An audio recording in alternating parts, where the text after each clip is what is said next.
On a hot summer evening in July 1969, a tense silence fell over the stadium in Tegucigalpa, the capital of Honduras. A World Cup qualifying playoff between Honduras and El Salvador was underway, but it wasn't just a ball being kicked around the field. It was a spark about to ignite a powder keg of anger, poverty, hunger, and injustice. Chapter 1: When patience explodes in a poor village in rural El Salvador, Juan Ramon dreamed of becoming a soccer player. In the fields near his mud and straw house, he kicked a worn ball he'd made from rags, chanting the names of his favorite players. Little did he know that the fate of his country would change because of the very game he loved. In those days, El Salvador was overcrowded, its land was cramped, and its resources were scarce. Thousands of families were migrating to Honduras in search of arable land and a clean morsel of food to quell their hunger. At first, the poor Hondurans welcomed them reluctantly, but over time, resentment began to grow. Why are they taking our land? Don't we have the right to cultivate it?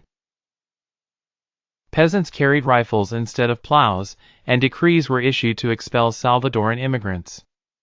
The fire of hatred burned in the hearts of the men before the rifles.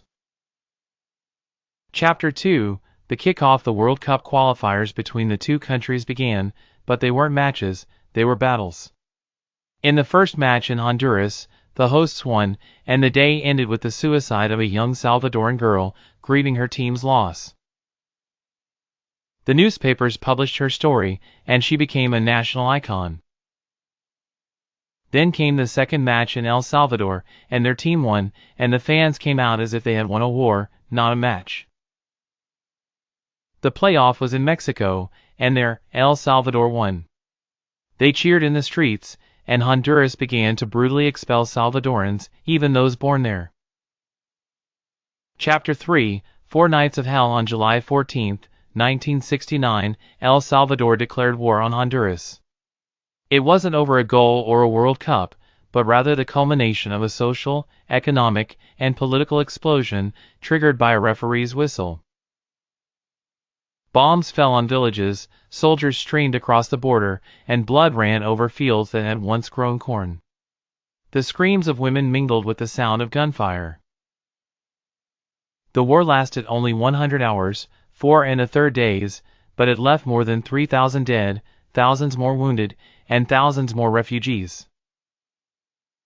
The final chapter, a truce with the taste of defeat. On the fifth day, the war ceased after international mediation. Neither Honduras nor El Salvador had won.